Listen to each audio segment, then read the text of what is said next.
Good afternoon po sa inyong lahat.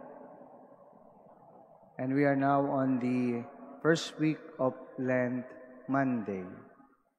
And once again, it's good to hear about this beautiful and interesting gospel passage today that should not pass our consciousness when we continue to do our part in, of course, sharing the mission of our Lord, and in the process will allow us to inherit our very goal, and that is to have life eternal.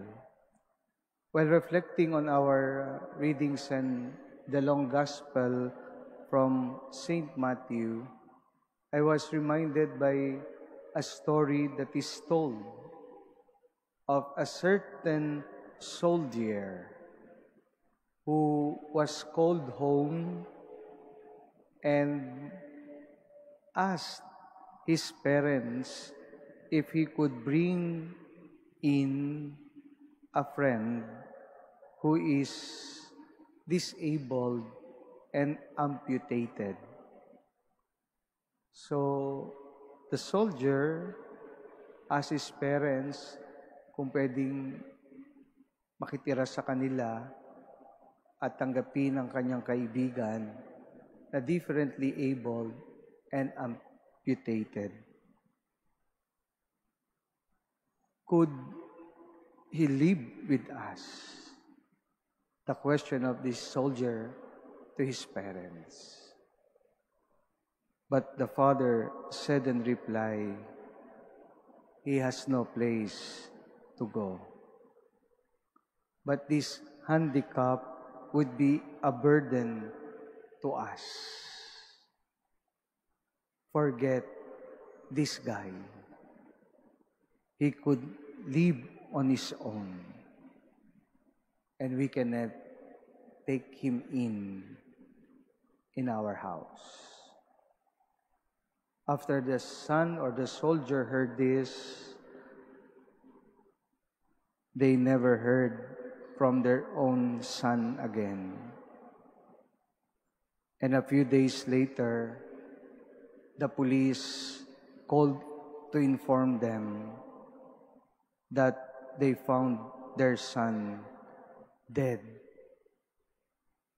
after committing suicide. So nagpunta po yung magulang sa morgue in order to identify their son. Upon recognizing him, they were surprised to see him with only one arm and one leg. And after seeing that, the mother exclaimed, "If we had known, if we had known." So, my dear brothers and sisters, this regret sounded like the one from the goats in the gospel today. The goats did not know that Christ was among the hungry and thirsty. They did nothing. This is quite understandable at first glance. Many find it uncomfortable and inconvenient to help the poor. There is no advantage to it except losing money to charity.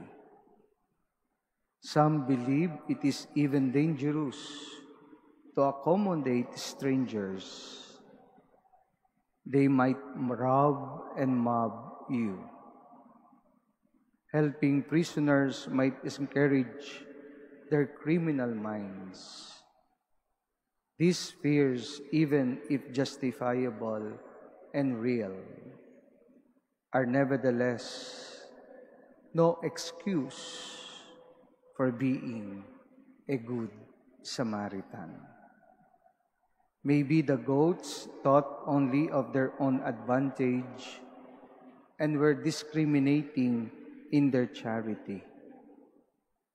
Their ignorance was probably not their fault, but they were nonetheless punished. My dear brothers and sisters, Saint Benedict instructed his monks to seek Christ in others, especially the guest and stranger.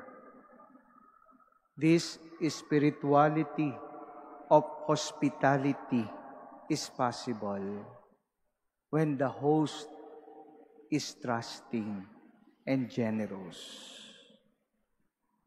He does not doubt the intention of an unknown person who might turn to be a good fortune. To end this homily, I was reminded by the book of Hebrews, chapter 13, verse 2.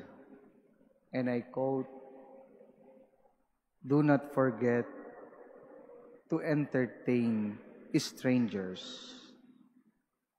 For doing so, some people have entertained angels without knowing it."